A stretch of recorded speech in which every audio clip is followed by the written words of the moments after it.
Buenas tardes, compañeros. Como podéis ver, este va a ser uno de los Halloweens más calurosos de los últimos años. Así que ya sabéis, los disfraces que no sean muy abrigados y si salís de fiesta, sobre todo, mucho cuidado. Y como siempre digo, sobre todo y lo más importante, sed felices. Gracias a vosotros, compañeros. Un abrazo.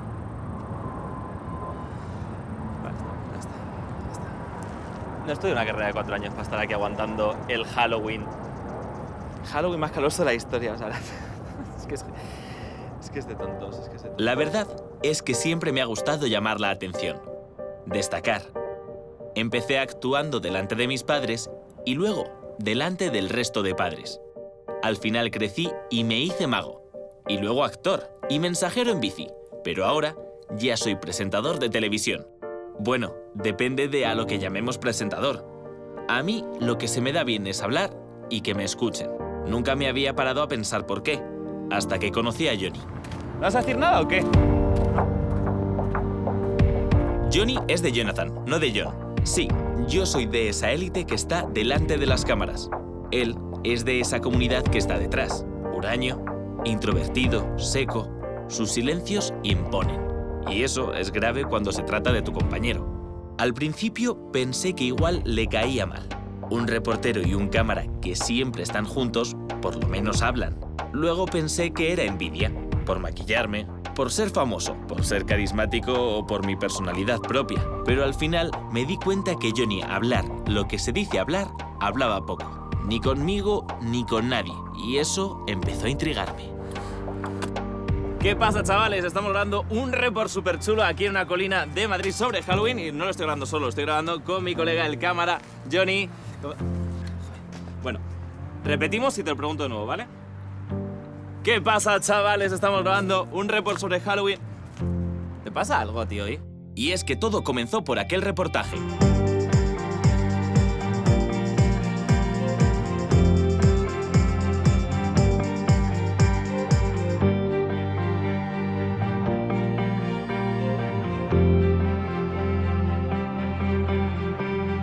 En mi canal de tele, celebrar el día de Halloween ya no era suficiente. Tenías que estar hablando del tema durante toda la semana. Contenidos de todo tipo. Y siempre me tocaban los más aburridos. Mientras otros compañeros se lo pasaban en grande, a nosotros nos mandaban a entrevistar a un funerario. Con Johnny el Silencioso. Vamos, el plan más divertido del mundo. Pues me llamo Enrique Flaquer, me llaman Quique. Y en estos momentos me dedico a la gerencia comercial en la zona de Valencia de una empresa nacional de servicios funerarios. Pues mira, yo empecé porque ya mi padre tenía una funeraria. Y mi padre nació en 1923, y mi padre empezó porque cuando se casó con su primera mujer, el padre de la mujer tenía una funeraria de pueblo pequeñita, porque de una funeraria prácticamente no se comía. Tenías que tener otro negocio y la funeraria era una cosa complementaria. Entonces mi padre luego empezó a funerario y ahí fueron creciendo y hasta que se han hecho las funerarias prácticamente ya más grandes y profesionales. Y ahora cada vez va enfocado más directamente a la familia. Y no a la familia en ese momento, que lo tenemos prácticamente solucionado, sino al después de eso. Pero para sobrellevar el día a día, ¿recurrís al humor la gente que trabajáis en...? Vivimos el día a día y no te quieres dejar nada, no quieres ir aplazando muchas cosas, por si acaso. No imagino que sea para todo el mundo, ¿no? Cualquiera puede de repente trabajar en una funeraria, ¿o sí? Pues te voy a decir una cosa, la gente cuando se incorpora a este mundo, la mayoría de gente que se ha incorporado son gente que no tenía que ver nada con la funeraria. Hablo a nivel funerarios. Y que siempre pensaron que jamás podrían trabajar en una funeraria y que ahora mismo no cambiarían el trabajo de funeraria. Ahora está muy de moda, tenemos así de currículums, pero montones y montones de chicas maquilladoras que hacen el curso de tanatopraxia, pero me traen currículums, pero que tú las tienes que ver. Son gente de la estética, de la moda y todo, que hacen los cursos de tanatopraxia y te traen los currículums así. Pero a un niño, por ejemplo, ¿cómo se les explica, cómo se les cuenta lo que ha sucedido? Pues la verdad, si quieres que te diga la verdad, esa parte es de la que nos estamos preocupando antes, porque nosotros, las funerarias, antes de esa parte nunca nos ocupábamos. O sea, tú hacías el entierro y después ya la familia no sabía nada más de ella, hasta la próxima vez. te olvidabas de ella. Ahora es cuando nos estamos preocupando qué le pasa a esos niños, qué le pasa a esas familias. De hecho, siguen sin venir los niños a los tanatorios, a pesar de que ya no es nada fúnebre, de que todo parecen, digamos, medio hoteles de lujo, no hay nada que te pueda recordar a la muerte. Siguen las familias sin incorporar a los niños a los duelos, a las despedidas y todo. Es una cosa, eso es un tema importante. Es un tema importante porque nosotros creemos, después de hablar con psicólogos y todo, que los niños deben estar incorporados a esas cosas para el post-mortem, para después el duelo, llevarlo mucho mejor. ¿Por qué no se lo explicamos desde pequeños? Ostras, eso ya es un problema que creo que es de los padres. Creo que los padres intentan mantenerte alejado de las cosas de la muerte porque ellos mismos creen que es una cosa mala.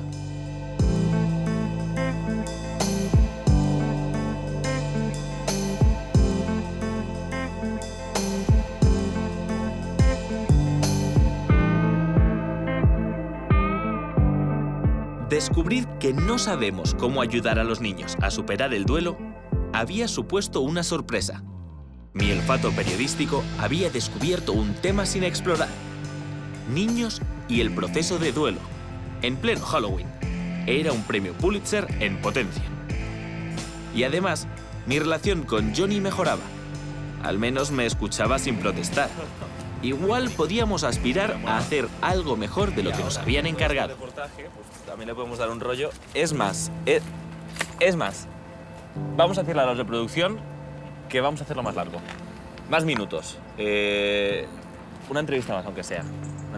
Una entrevista más, te ha molado. Vamos a hacerlo, pero en plan rollo personal, o sea, algo más emotivo y como si fuera un tipo de docu-reality. Sí, lo veo, tipo de docu-reality. Vamos a hacerlo muy centrado en la persona. A falta de niños en duelo a los que preguntar, se me había ocurrido. ¿Por qué no preguntar a esos niños que hoy ya son adultos? Quizás la perspectiva del tiempo les permitía contarlo mucho mejor. Primero, Wendy, muchas gracias por invitarnos a tu casa.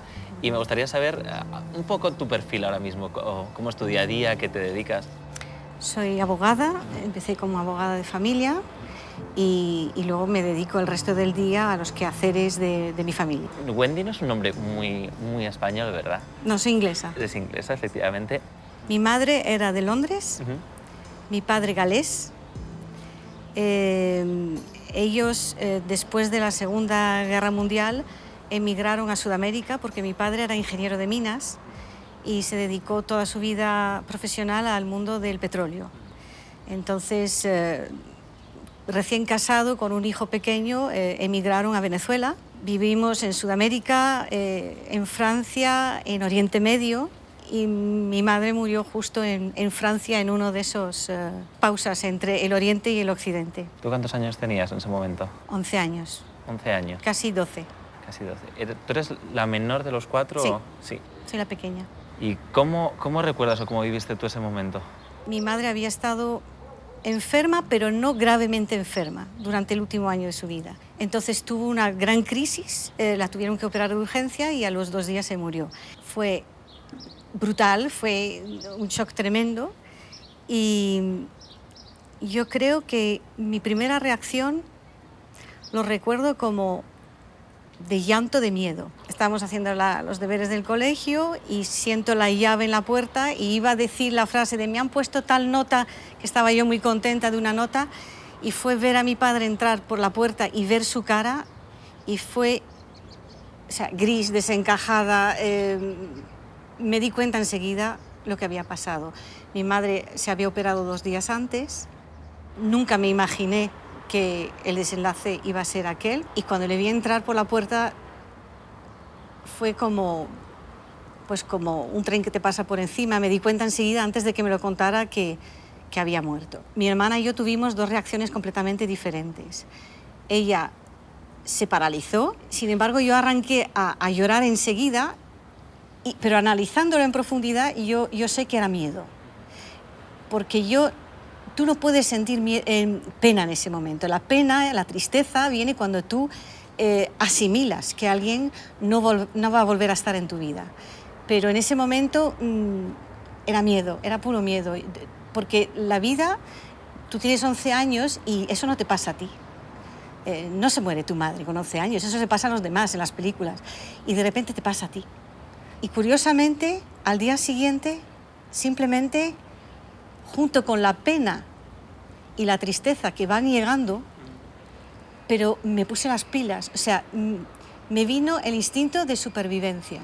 ¿Tienes fotos de cuando eras pequeña? Sí. Sí. ¿Podemos verlas? Sí, por supuesto. Vamos. Esta era tu madre. Sí, esta era cuando tenía 14 años. Súper jovencita. Sí. Se casó 2 años después. Se casó Aquí 2 hay una años foto después, sí. de la boda con 16 Con años. 16 años, en plena guerra. Se casaron, mi padre volvió a la guerra y cuando terminó la guerra, pues se fueron a Venezuela. Él se adelantó, Venezuela no, Trinidad. Entonces, él se adelantó y ella, con ya casi 18 años y con un bebé, se fue en un carguero donde no había ni una otra mujer, era la única mujer, hasta el Caribe, sola desde Inglaterra. Y después de que sucediera lo de tu madre, ¿cómo reacciona tu padre? Se volvió a casar pronto. Entonces, claro, la historia cambió un poco. Yo terminé a los 14 años en un internado en Inglaterra. Yo decidí que no iba a quedarme ahí. Entonces, escribí al Ministerio de Educación británico y les pedí que me enviasen información sobre internados en Europa, que no fueran Inglaterra. Y ellos, muy solícitos, me mandaron un paquete que me llegó al internado. Casualmente entró en la habitación una profesora de español y me dijo, ¿qué estás haciendo aquí con todos estos panfletos? Digo, bueno, Consuelo Seco se llamaba, de Alicante. Me acuerdo su nombre. Estamos hablando del año 71. Entonces ella empezó a buscar y tal, y de repente saca un panfleto de un colegio en Sevilla. Y me dijo, Wendy, ya lo tengo. Mira, aquí pone Colegio Británico en un palacete del barrio de Santa Cruz, en Sevilla. Y yo no había oído hablar ni de Sevilla, yo no sabía ni dónde estaba Sevilla. Entonces, aquí que aterrizamos en España, en Sevilla, en el año 72, en septiembre, ella se reenganchó al último año de colegio conmigo y ya no nos marchamos, ninguna de las dos. Mi hermana vive aquí arriba, en esta calle. Mi padre me decía, cuando seas mayor, entenderás por qué me casé, por qué me volví a casar tan pronto y tal y igual. Y yo siempre digo, a medida que me voy haciendo cada vez mayor, cada vez lo entiendo menos. ¿Qué crees que diría ahora mismo tu madre de ti? Estoy convencida que estaría muy orgullosa, porque uno de los últimos recuerdos que tengo de ella fue 2 meses antes de que muriera. Había tenido un año escolar fantástico. Tuve un premio de final de año y lo tengo aquí, que es un diccionario, Larousse, porque era un colegio francés. Y entonces este libro ha venido conmigo por todo el mundo, pues ¿cuántos? Desde el año 68. Pues va a hacer 50 años. Va a hacer 50 años. Va a hacer 50 años. ¿Tú recuerdas cuando cumpliste 40? ¿Cuando cumplí con ¿O 40? cuando Sí. se acercaba a cumplir 40? Sí. Tengo ahí guardado las 40 rosas que me regaló mi marido, que además me acuerdo porque esa noche había un partido del Barça-Madrid y todo mi cumpleaños fue enfocado a todo el mundo que vino. Me acuerdo de eso. Sí, pero me acuerdo... yo sé lo que estás preguntando. Si eres consciente de... Ya tengo la edad que tenía mi madre cuando... Sí. Y soy una niña, soy una chavalita.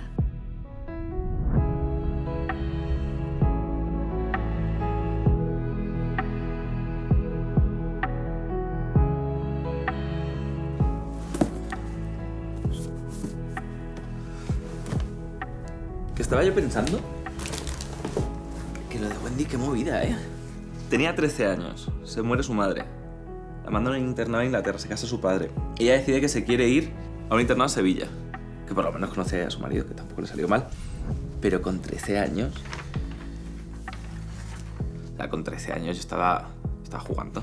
Bueno, los niños de ahora con 13 años son muy niños, pero son niños y son unos blanditos. Es que eso era otra época, tenía más aguante, tenía mucho más aguante.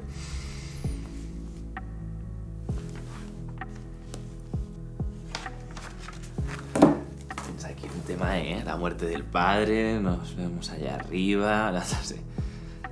Estoy pensando que hay un par de personas que podríamos entrevistar. Voy a llamarlas, espera.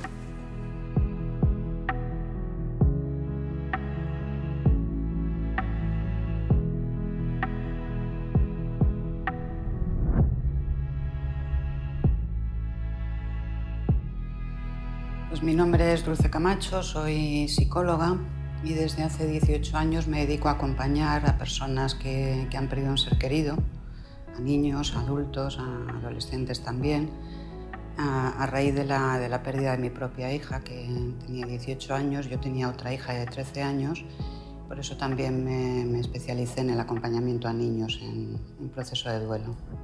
Uno va a un cementerio o a un tanatorio hoy en día, es muy difícil encontrar a niños, a pesar de que haya sido su abuelo el que ha fallecido. ¿Por qué? Porque tendemos a protegerlos. La idea es que evitarles este sufrimiento y entonces no les permitimos que vayan o que participen de estos ritos de despedida, en realidad. ¿Cómo le explicarías a un niño lo que es la muerte? Lo que sí aconsejamos es contar la verdad, además nombrando la palabra muerte, ha muerto, para que el niño vaya asumiendo esta realidad, porque la tendencia es el abuelito se ha ido, está en el cielo, tu hermanito está en el cielo, y esto no ayuda a que el niño vaya asumiendo, aprendiendo lo que es la muerte. Conviene explicarles qué se van a encontrar, qué va a pasar allí.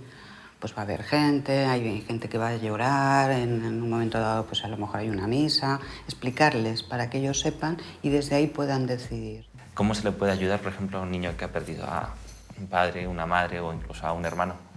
Siempre recomendamos es que las personas que componen los miembros de la familia puedan expresen su dolor, su pena, su añoranza delante del niño. Pero sí porque de alguna manera ellos copian nuestro modelo. Los niños viven el duelo según viven el duelo sus personas de referencia, sus padres, sus hermanos. ¿Y crees que se está haciendo bien o crees que falta información por todos lados? Yo creo que falta mucha información.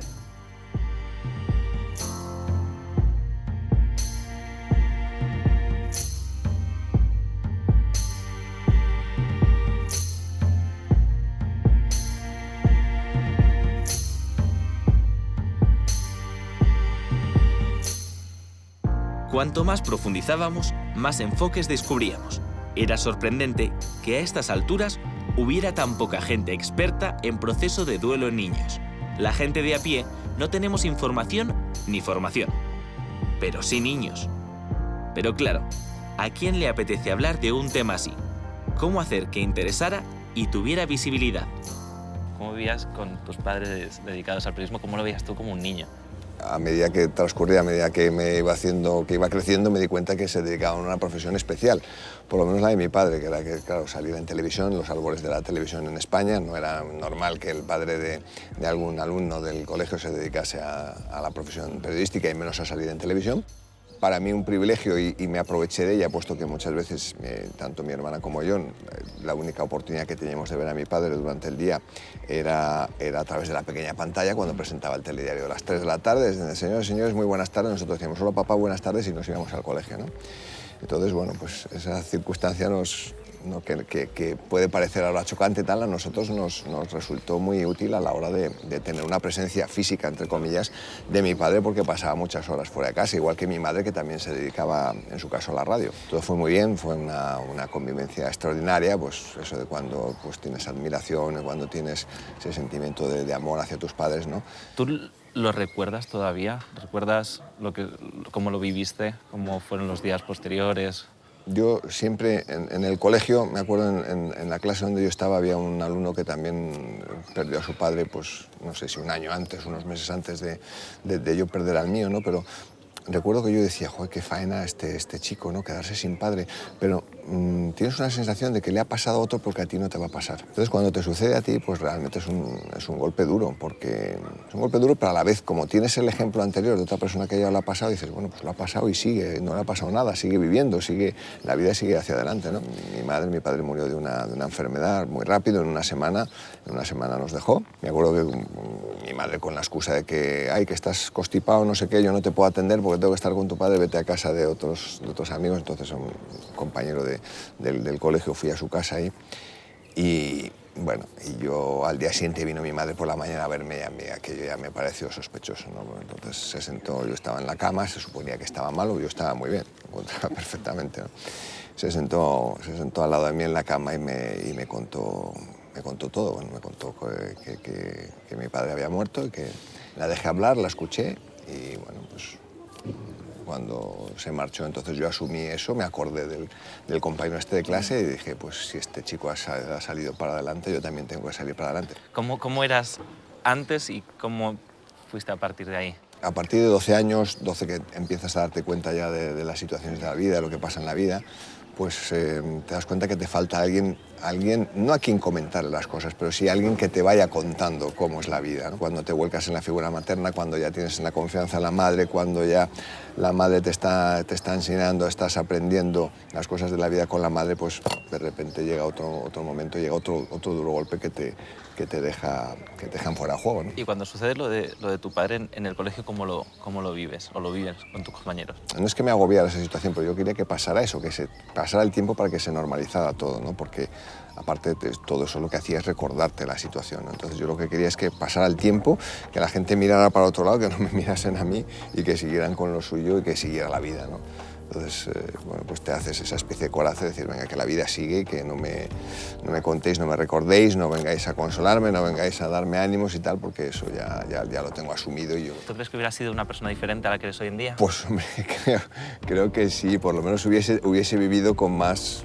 Bueno, pues no sé si con más pasión, pero con más conocimiento de la juventud. Yo pasé pues eso, de la infancia prácticamente, porque con 16 años que empiezas la juventud, pero de repente te ves ya solo en el mundo, pues ya el planteamiento ya es distinto, o sea, ya es un planteamiento más racional. Yo me sorprendí a mí mismo pensando y razonando como una persona mayor. Mi hermana creo que también, y los dos pues nos dedicamos a mirar hacia adelante y a vivir la vida pensando que nos la teníamos que ganar nosotros con el día a día, ¿no? Como padre ahora, ¿lo vives de alguna manera a lo mejor diferente teniendo presente lo que le sucedió a tus padres? O sea, yo les veo ahora pequeños. Les veo pequeños porque digo, madre mía, yo a su edad ya estaba solo en la vida. Digo, ¿cómo podía yo tan pequeño, cómo les veo a ellos ya manejarme y funcionar en la vida? Bueno, pues es eso, ¿no? Y entonces yo me veía reflejado en ellos y decía, yo no sé cómo pude superar esa situación, pero la superé.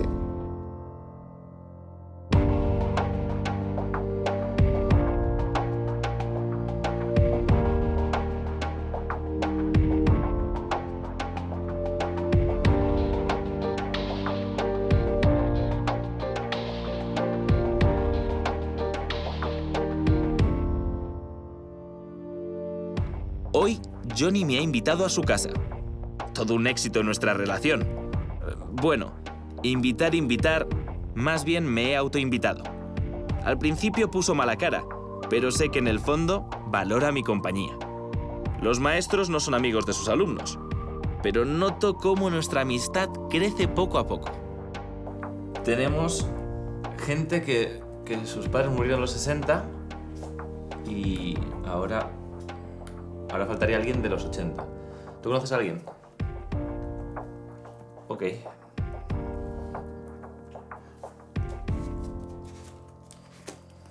Suso era nuestro siguiente niño, un niño de 40 y tantos, de la generación posterior a Wendy y Jesús. ¿Lo habrían gestionado de forma distinta? Pues Suso, ¿por qué me has citado en este sitio en medio un poco de la nada, no? Sí, bueno, es que he estado, después de 10 años trabajando en NTV como director de arte, me creé mi propia empresa y decidí venirme al campo a vivir, que es mucho más tranquilo, menos polución.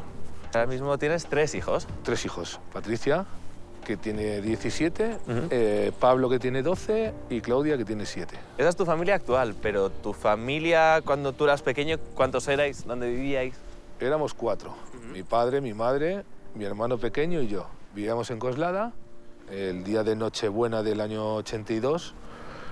Estábamos en casa, era tarde, mi padre no llegaba y entonces recibimos una llamada y en ese momento cambió mi vida.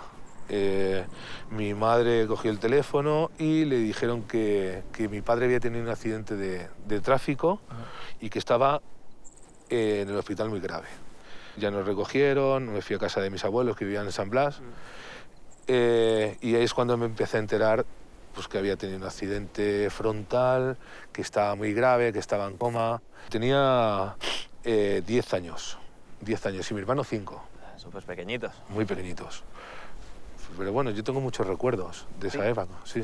¿Cómo era tu vida hasta los 10 años? ¿Qué recuerdos tienes? Bueno, pues, hombre, pues era un niño más bien frágil, tierno y siempre protegido por mi padre, la verdad.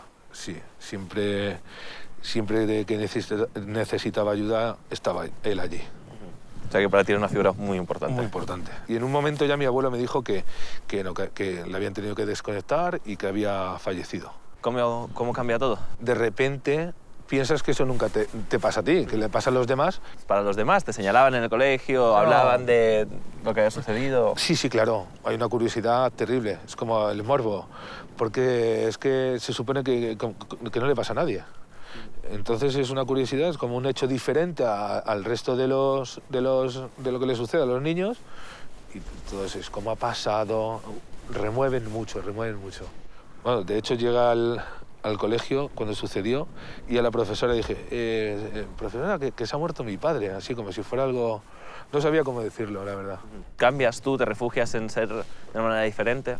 Hombre, sufrí muchísimo y luego yo creo que también un poco con la edad pues te vas haciendo fuerte y no hay nadie que te proteja. Y me toca a mí proteger a mi hermano, hacer un poco... Te conviertes en un padre, sin quererlo. ¿Con 10 años? Con 10 años, sí. Claro, convertirte en un padre con 10 años más o menos te cambia la adolescencia. Eras un preadolescente, ¿cómo es esa adolescencia diferente? Hombre, es más difícil, pero vamos, tampoco he sido nunca un niño conflictivo, quiero decir...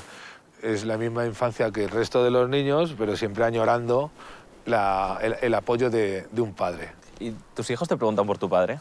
No, la verdad que no. No hemos hablado mucho de ello, porque yo también lo llevo muy dentro y de algún modo, por no remover, lo interiorizo quizás más. ¿Y tu hermano? Mi hermano no, no hablamos. Es que mi hermano apenas se enteró. Era demasiado pequeño. Con 5 años no tiene apenas recuerdos. No. Con mi madre quizá más. Mi madre lo ha superado, lo ha llevado mejor que yo creo. Habiendo tenido la muerte tan presente, desde los 10 años, ¿cómo se la explicarías tú a tus hijos? Si en algún momento te preguntan lo que es o lo que significa. Mira, pues nunca he pretendido explicárselo, fíjate. Pero es curioso porque teníamos una perra que queríamos un montón y cogió la leishmaniosis, creo que se dice, que es le picó el mosquito, y se murió en cuestión de un mes. Y no les expliqué nada porque pensaba que les iba a hacer sufrir. Y entonces sufrieron. ¿Por escondérselo? Por escondérselo, sí, por no explicárselo. Pero me he dado cuenta de ello cuando, a raíz de morirse esa perra, cogimos otra pequeñita, con tan mala suerte, que tenía un problema de corazón. Y la perra duró, pues yo creo que fueron 3 años. Y cuando murió esta perra se lo expliqué. Y no han sufrido. Lo han entendido y han considerado que era parte de la vida y que era un buen acto de fe lo que hemos hecho nosotros. Como padre, ¿tú llevarías ahora a tus hijos a un tanatorio o a un entierro? ¿O les has llevado? No. ¿Y a ti te llevaron? No me llevaron. Pregunté que por qué no me llevaron y pues me dijeron que no era un sitio para niños. Quise saber qué había pasado en ese entierro y por lo visto fue apoteósico. Fueron, vamos, más de 300 personas. O sea, fue espectacular. Todo el mundo me lo decía. Es que yo en Coslada, por donde iba, todo el mundo conocía a mi padre. ¿Y te hubiera gustado a ti ir? Pues sí me hubiera gustado ir, fíjate, sí. Pero después de eso, y luego se murieron mis abuelos, sufrí muchísimo también, y intento no ir ni a hospitales ni a entierros. El día que tú cumples 33 años y que tienes la edad que tenía tu padre cuando falleció, ¿tú eras consciente de ello? No recuerdo ni cuándo cumplí 33 años, ni mucho menos recuerdo si ese día pensé en que con esa edad había fallecido mi padre. Lo que sí pienso muy a menudo es que murió muy joven, que le quedaba mucha vida por delante, pero también tengo esperanza y una especie de fe que si existe algo después y nos reencontramos, yo sería mayor que él.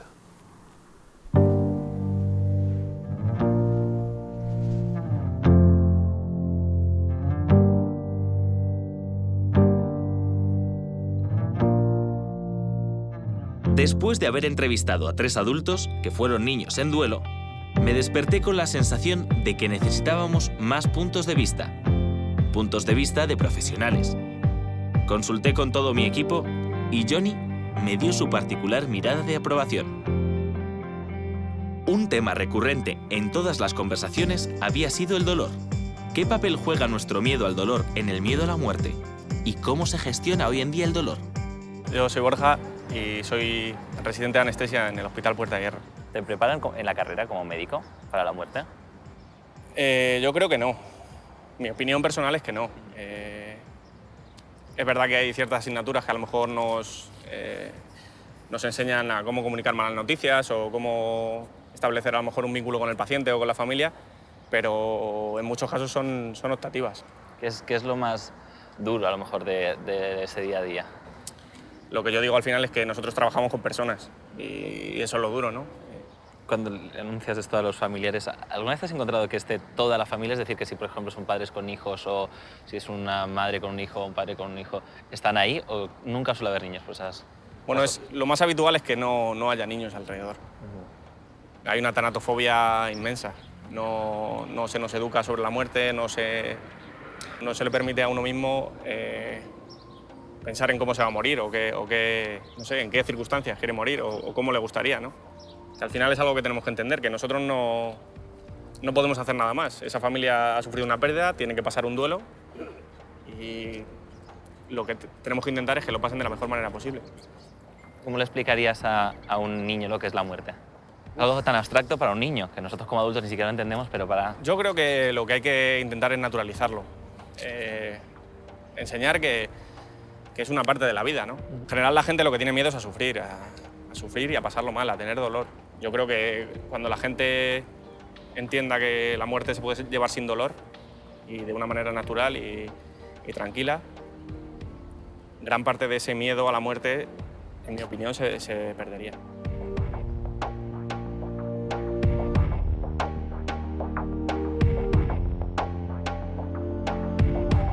Hoy he recogido a Johnny en moto. Me he puesto nervioso cuando le llevaba porque ha sido el momento más íntimo entre nosotros. Era sorprendente estar descubriendo todas las carencias que todavía existían en torno al dolor y la muerte. Si en la gestión del dolor físico todavía había mucho que hacer, ¿qué pasaba con el dolor psíquico? Muchas gracias lo primero por recibirme aquí y para la gente que nos está viendo me gustaría saber cuál es vuestro nombre y a qué os dedicáis. Bueno, mi nombre es José González, yo soy psicólogo especialista en duelo. Trabajo en Psicólogos Sin Fronteras también, coordinando el programa de duelo junto a Manuel Nevado, a mi compañero. Bueno, pues yo soy Manuel Nevado, soy psicólogo también, experto en duelo. Coordino la unidad de duelo de la Fundación Psicología Sin Fronteras. Mi nombre es Juan Cruz y mi profesión es psicólogo clínico. Lo primero que me gustaría saber es algo que ha quedado un poco abstracto a lo largo de las entrevistas que hemos hecho y es qué es o cómo definiríais vosotros psicológicamente el proceso del duelo. ¿Qué creéis que es? El duelo es... hay una definición que a mí me gusta mucho y es la manera natural en la que se sana un corazón roto. Es decir, es un proceso adaptativo ante diferentes situaciones de pérdida que más o menos viene a durar en lo que denominaríamos el duelo normal aproximadamente un año. Y un año ahí coinciden muchísimos de los autores porque inciden en que siempre tiene que haber una primera vez para todo. Y a partir de ahí ya es cuando, digamos, un poco nuestra herida dentro del corazón empieza a cicatrizar y empezamos a ir adaptándonos a lo que es la realidad de la pérdida. Pero entonces, ¿el duelo es un proceso natural o el duelo es un proceso impuesto socialmente? Tiene una connotación evidentemente social, pero es un proceso natural. Es un proceso natural, como decía Manuel, de adaptación a un cambio que puede ser profundo, superficial en la vida, dependiendo del tipo de duelo. Un poco al hilo de lo que decía Juan, yo creo que precisamente nuestra sociedad es la que a veces complica ese duelo natural, ¿no? Es decir, el duelo es un proceso natural, acaba cicatrizando y es nuestra sociedad la que, como dicen, es tanatofóbica y huye un poco de la conexión con esas emociones desagradables, ¿no? ¿Cómo hemos llegado socialmente a esto, a tener que evitar o tapar este tipo de emociones, o incluso a rechazarlas? Pues estamos en una sociedad en la que prima la vida, en la que prima la falsa felicidad. Es decir, el mundo está lleno de feliciólogos, ¿no? En el que prima la abundancia vital, ¿no? Entonces todo lo que es pena, lo que son procesos de duelo en diferentes aspectos de este tránsito de la vida, tendemos a negarlos. Es decir, estamos en un momento en el que la sociedad prima la muerte privada y no la muerte pública. Si viniera un extraterrestre a nuestro planeta a ver cómo funcionan los seres humanos y ve nuestras redes sociales, Facebook, publicidad, pensaría que solo tenemos emociones positivas, ¿no? Como agradables. Estamos siempre contentos, de fiesta. Todo lo que tiene que ver con el dolor, la envidia, la rabia, es algo como la basura que metes debajo de la alfombra. Un padre o una madre pierde a su bebé, es casi imposible que no experimente envidia en algún momento de su proceso de duelo. Es absolutamente natural, ¿no? Si acabo de perder a mi hijo, ir a comer a casa de mi hermano con sus 3 hijos maravillosos, aunque sea muy loable la actitud que tenga mi hermano para conmigo, es muy fácil que me genere rabia, ¿no? Quizás ahí está una de las dificultades, que el duelo es un problema emocional y le tratamos de dar una salida racional. Y eso es como AM y FM, no conecta, ¿no? Te deja de integrar de una manera natural en las situaciones de pérdida de duelo, por ejemplo, a los críos o a las personas con discapacidad o otro tipo de personas, pero por un desconocimiento muchas veces de los padres o de las personas que tienen que apoyar a ese crío porque no saben cómo hacerlo. Y luego yo creo que hay un tema fundamental, que es el tema que nos estamos perdiendo en esta vida del consumo, de la felicidad happy, de tal, en la trascendencia de la vida. Claro, de hecho, un ejercicio que tenemos cuando hacemos nosotros talleres de intervención en duelo, hacemos una pregunta y es decirle, bien, estamos aquí, todos trabajamos con la muerte diariamente, os voy a hacer una pregunta, hacer cálculos mentales y señalar en un papel, poner en un papel el año en el que vais a morir. Y se produce un estado como de shock, o sea, imagínate, que es relativamente sencillo. Se han puesto a mí los pelos de punta. Claro. No, pues me gustaría saber cómo le explicarías de una forma muy sencilla a un niño qué es la muerte. La muerte está muchísimo más presente. Todo el imaginario infantil se articula en torno a los cuentos que vienen de la mitología, y siempre hay muerte. Si te fijas en las películas de Disney, El Rey León, Bambi, siempre muere alguien. Para el niño la muerte es algo mucho más natural. Somos nosotros, los adultos, los que introyectamos un poco esa sensación de tabú acerca de la muerte. Y ahí es donde empieza a interpretarse la muerte como un estímulo fóbico, como algo difícil de metabolizar. No llevamos a los niños al tanatorio. No sabemos muy bien por qué. ¿Cuál es el motivo de que no se haga eso? La muerte es una parte absolutamente natural de nuestra vida, ¿no? Es como un extremo del continuo. Sin embargo, es como que lo aislamos. Incluso las personas que nos dedicamos a eso, a nuestros hijos, se lo preguntamos deseando escuchar la pregunta. Tú no quieres venir al tanatorio, ¿no? Entonces, claro, tu hijo te dice que no. Si le expresas que es una manera natural de despedirte de alguien que quieres y le explicas qué es lo que va a haber allí, ¿no? Es decir, que se va a encontrar personas que están llorando porque es una manera de expresar el dolor y el cariño que le tenían a la persona, es mucho más fácil integrarlo, ¿no? Es decir, para el niño es algo mucho más natural. Hay una pauta muy clara, y es que si un niño tiene capacidad para hacer la pregunta, en general, tiene capacidad para escuchar la respuesta. ¿Es una generación ajena a la muerte, a pesar de tenerla en videojuegos, en Halloween? ¿Es una generación ajena a esa normalización de la muerte? Esta generación lo que está viviendo es un poco hasta una trivialización de la muerte. Es decir, y habría que empezar a educar a los padres y a las madres muchísimo en este tema. Dicen que tenemos 2 mecanismos de defensa claros ante la pérdida. Es como un reloj de péndulo, ¿no? De pared. Afrontamiento y evitación. Y quizás en esta generación de la que hablas hay mucha evitación. Hay como varios conceptos que el niño tiene que integrar. Uno es la universidad de la muerte, todos vamos a morir. Otra que es irreversible, que es algo que en la mente infantil está, es decir, depende de la edad que tengan, sienten que el abuelo esté en el cielo, es como un lugar físico y puede volver. O que esté enterrado no quiere decir que no venga a mi cumpleaños, y eso lo tienen que entender. Y otra es la idea de que sea progresivo. No es todo el que enferma muere, sino es alguien que está muy, muy, muy enfermo. Pero ¿cuál es la manera que tenemos la sociedad de acompañar o ayudar a quien pierde a un padre o a una madre, sobre todo cuando es tan pequeño, cuando es adolescente, cuando es joven?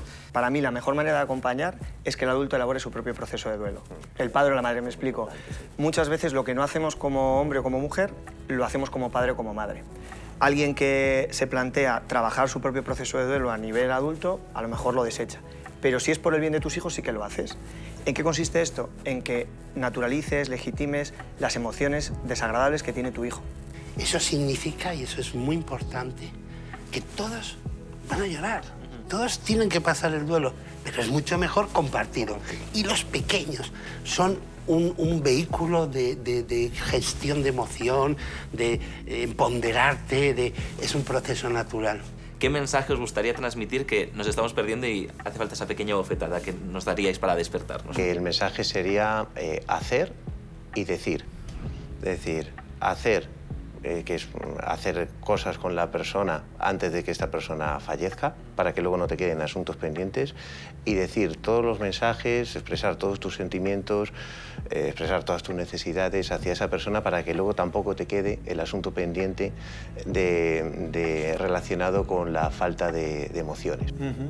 Para mí sería naturalizar y aceptar la muerte te hace disfrutar más de la vida.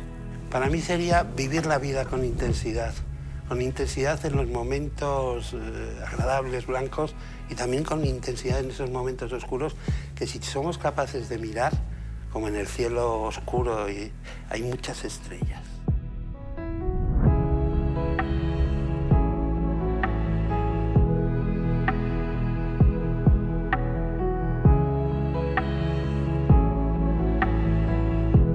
Hoy, Johnny me ha desbloqueado de Twitter y añadido a Facebook.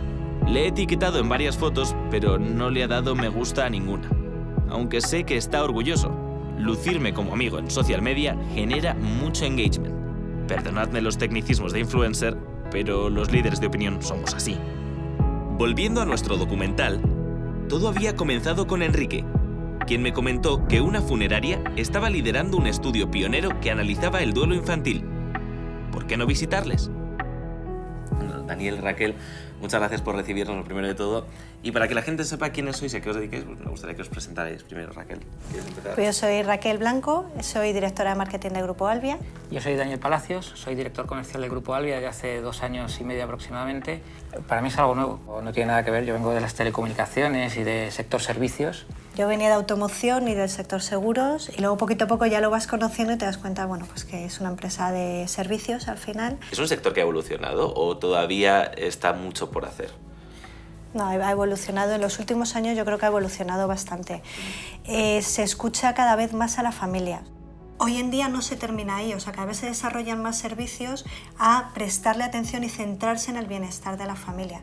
Pocas veces se ve a un niño en un tanatorio o pocas veces se ve a un niño en un hospital ante una enfermedad terminal. Yo creo que muchas veces es porque ni siquiera los propios tanatorios están preparados para recibir niños. Son sitios fríos donde un poco te puedes encontrar con emociones a flor de piel, de primera vista. Entonces hay veces que se les trata de sobreproteger en ese sentido. ¿Están a lo mejor más preparados de lo que pensamos para hablarles de la muerte?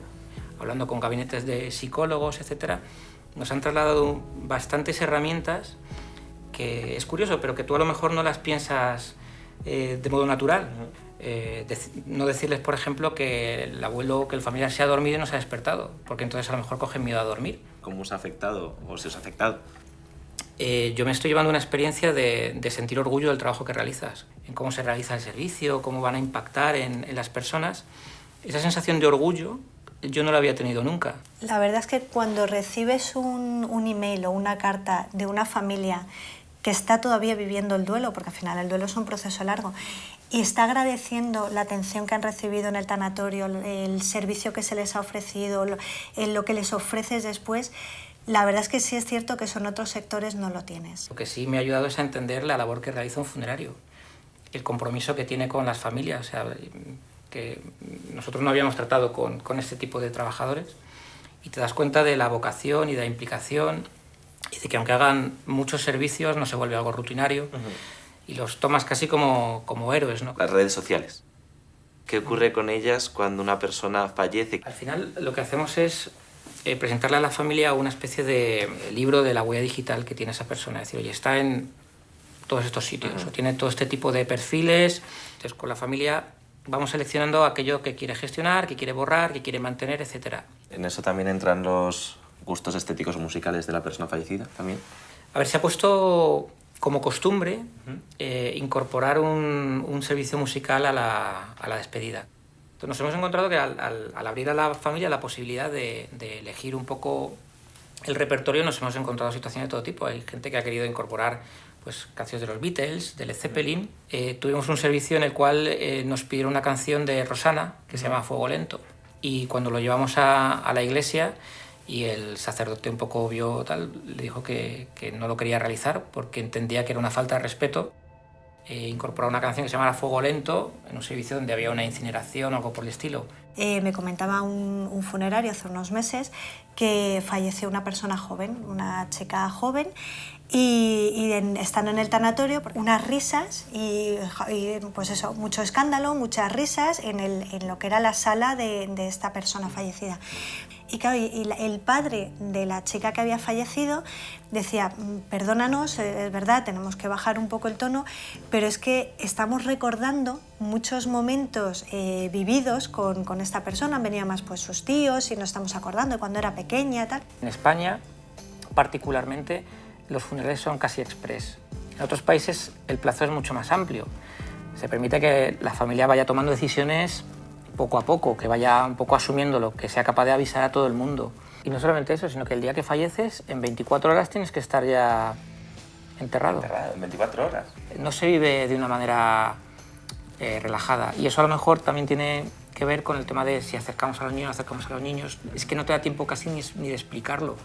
Pero sí aspiraría a que esto, además de normalizarse, que se extienda un poquito en el tiempo, que dé tiempo a hacer una labor más completa.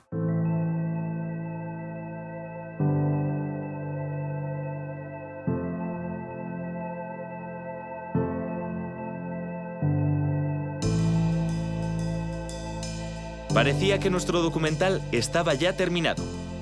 Debía empezar a preparar mi candidatura a los Goya, pero no tenía claro si ser guionista y director o protagonista, guionista, director. Johnny podía ser el asistente a la dirección de foto. Dirigido por mí, claro.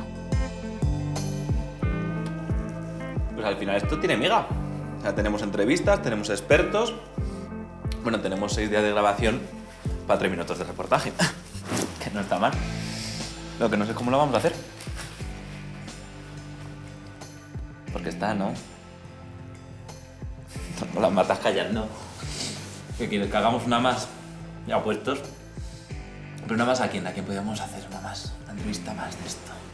Y de repente, la sorpresa. Quería hablar él.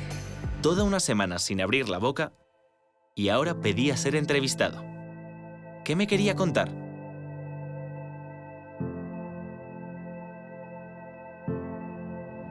Una más, última entrevista. Tú no eres de Madrid, tú no eres español, tú eres de Brasil. ¿Cómo es tu familia de Brasil? Yo considero que vengo de una familia muy atípica porque mis padres se separaron cuando yo era muy pequeño. O sea, entonces, para mí, lo que habías la presencia de mi padre fue nula como padre, por así decirlo. O sea, estuvo más como amigo ya cuando me fui creciendo y tal. ¿Y en qué momento te vienes para España? Vengo a España con mi madre, con mi hermano mayor, cuando tenía 14 años. Porque mi madre siempre soñó con salir de Brasil, siempre fue una persona con la mente súper abierta. La familia de mi madre viene de unas raíces muy humildes, entonces quería darnos a nosotros lo que ella no pudo alcanzar. ¿Cómo es la tuya? ¿Tú perdiste a tu padre joven antes de venirte a España? No, perdí cuando estaba aquí y me enteré por teléfono, por una llamada. Y a las 2 semanas que llevaba en el hospital, pues nos llegaron hasta decir que estaba a 2 días de salir del hospital, entonces todos habíamos como bajado la guardia, por así decirlo. Y a los 2 días justo falleció, o sea, murió y nada. Y lo más difícil yo creo que fue para mi madre, para mi hermano. Yo cuando me enteré de todo así de golpe, que mi padre se había muerto, pues no, que no sabía ni cómo reaccionar, porque además fue la primera persona cercana así de mi familia que se murió. Yo nunca había vivido esto antes. ¿Y cómo reaccionaste? ¿Te acuerdas de ese momento? Sí, sí, claro, claro. Tú la muerte nunca te la esperas. Y yo recuerdo que estaba en la cocina con mi hermano, acabamos de terminar de comer y recibimos la llamada de mi madre. Y nada, y mi madre nos explicó todo con una tranquilidad inmensa y dijo lo que había pasado y tal. Y nada, y en mi caso pues no me lo creí, o sea, yo solo me acuerdo que lloraba un montón, pero no me lo creía, porque en ese momento yo lo que más deseaba era estar con mi familia y estar allí, vivir a pie de cañón toda la situación. Pero por otro lado, me alegro de no haber estado porque como vivir apartado no sé si es mejor o peor, pero en este caso, por lo menos para mí, todas las imágenes que tengo de mi padre, todos los recuerdos son con mi padre alegre, bien de salud, o sea... ¿Cómo fueron esos días después, esas semanas y esos meses después? Pues fue complicado porque yo me acuerdo que iba a clase y casi no hablaba por temas del idioma, yo llevaba solo un año aquí. Y claro, era una cosa que no se la querías contar a nadie, pero necesitabas ese desahogo. Entonces el único desahogo que tenía era con mi hermano y era como jugar al ping-pong, porque es que te rebotaba, ¿sabes? Entonces te estabas desahogando con una persona que también lo estaba viviendo. Entonces tenías que desahogar y escuchar. ¿Sigues hablando de ello con tu hermano hoy? Sí, claro, claro. Nos sentamos a hablar y paramos para pensar lo joven que era cuando falleció. Falleció con 48 años. Lo de cosas que ya han pasado en nuestras vidas, lo de éxitos que ya hemos tenido personales y cosas así nuestras, pues no lo vamos a poder compartir con él y eso yo creo que al fin y al cabo es lo que más duele. ¿Y el hecho en sí te hace a ti vivir las cosas de una manera distinta? ¿Te hace a ti ser otra persona? ¿Te ha condicionado? En mi caso, positivo. Yo me considero una persona muy optimista y yo hasta hoy lo considero como algo que, si yo pude superar eso, por así decir, yo puedo con cualquier cosa. Yo siempre me apoyé en mi hermano, porque mi hermano, desde que mis padres se separaron, hizo mucho de padre. ¿Le pierdes un poco también el miedo a la muerte cuando te pasa algo así? El echar de menos es uno de los sentimientos más duros que puede existir. Si nunca has estado triste, no sabes lo que es estar alegre. Entonces yo me tomo la tristeza como un proceso muchas veces previo a la felicidad, por así decir. Y después de todas las entrevistas que hemos hecho de hablar con los expertos, ¿tú qué has aprendido para ti? ¿Qué te llevas de estos días? El recordar la persona siempre. Nunca se te olvida. Es que nunca, jamás.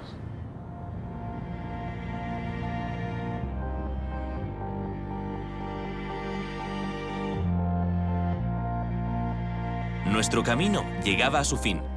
Una semana de entrevistas improvisadas que nos había llevado a estudiar el proceso de duelo en los más pequeños. Un proceso que debemos seguir investigando para entender y ayudar a los niños en el peor escenario, el de alcanzar, algún día, la edad de su padre. Por cierto, al final la cadena ha rechazado nuestra pieza por demasiado larga. Y nos han echado a la calle por hacer lo que nos da la gana. Pero la verdad, no me importa. He ganado un amigo y seguramente un Goya.